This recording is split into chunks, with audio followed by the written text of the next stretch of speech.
खास खबरों में इस्तकबाल है आपका।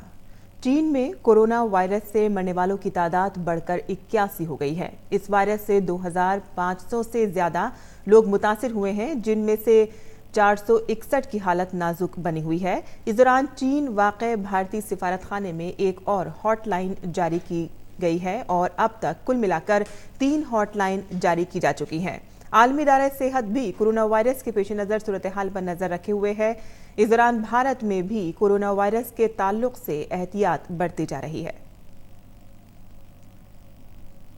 और काबीना सेक्रेटरी ने चीन में कोरोना वायरस से पैदा हुई सूरत हाल का जायजा लिया। मीटिंग में सेहत, खारजा, शहरी हवाबाजी, मेहनत, दिफा और इत्तलात व नशरियात के सेक्रेटरियों ने हिस्सा लिया।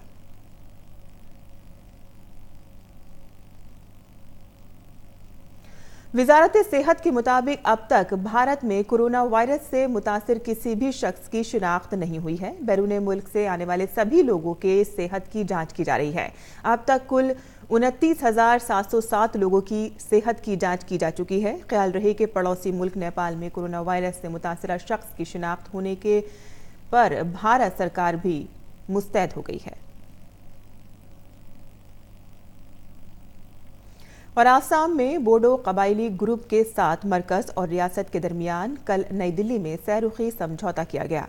शुमाल मशरिक में बोडो मसले के हल के लिए ये एक तारीखी मुआहिदा है। इस मौके पर वजीर दाखिला अमित शाह और आसाम के वजीर आला सरबानंद सोनोवाल और हेमंत बिस्वा भी मौजूद थे। मीडिया से बात करते हुए वजीर दाखिला अमित शाह ने कहा कि आसाम और शुमाल मशरक़ी इलाकों की तरक्की के लिए यह समझौता काफ़ी अहम साबित होगा।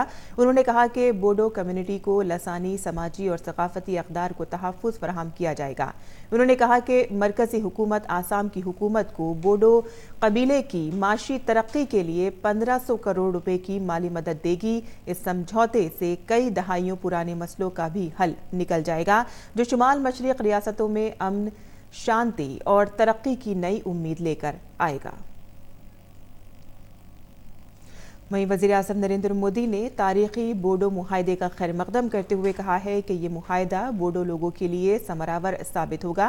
वज़ीर आज़म ने अपने ट्वीट में कहा है कि अमन अमान, खुशहाली और इत्तेहाद की एक नई सुबह में भारत के लिए बेहद ख़ास है। बोडो ग्रुपों के साथ किया गया ये मुआहिदा बोडो लोगों के लिए समरावर साबित होगा।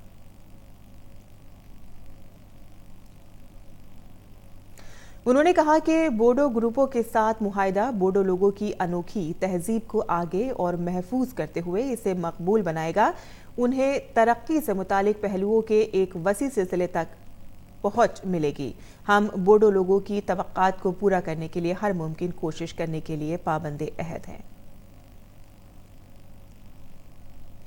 वहीं वज़ीर आज़म नरेंद्र मोदी आज गुजरात के गांधीनगर में तीसरे आलमी आलू कॉन्फ्रेंस की वीडियो कॉन्फ्रेंसिंग के जरिए इफ्तिताह करेंगे। ये 4 रोज़ा कॉन्फ्रेंस सभी हससदारों को आलू के शोबे से मुतालिक सभी उमूर और मुस्तकबिल के मंसूबों पर सलाह मशवरा करने के लिए मुश्तरका प्लेटफॉर्म दस्तयाब कराएगी। गुजरात मुल्क में आलू पैदा करने वाली सफ़े अव्वल की रियासत है और नीदरलैंड इस कॉन्फ्रेंस में मुआविन मुल्क के तौर पर शामिल हो रहा है। इस कॉन्फ्रेंस के 3 बड़े अज्जा में आलू कॉन्फ्रेंस, ज़राई नुमाइश और आलू के बारे में खेतों का दौरा शामिल है।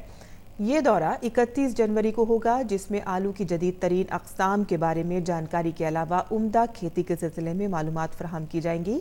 कॉन्फ्रेंस में आलू की खेती और उसके ज़ख़ीरे और तक़सीम के अलावा इसकी बरामदात के बारे में भी तबादला ख्याल किया जाएगा। गुज़िश्ता 2 दहाइयों के दौरान 1999 और 2008 में 2 आलमी आलू कॉन्फ्रेंसेस मुनक़िद की गई थीं।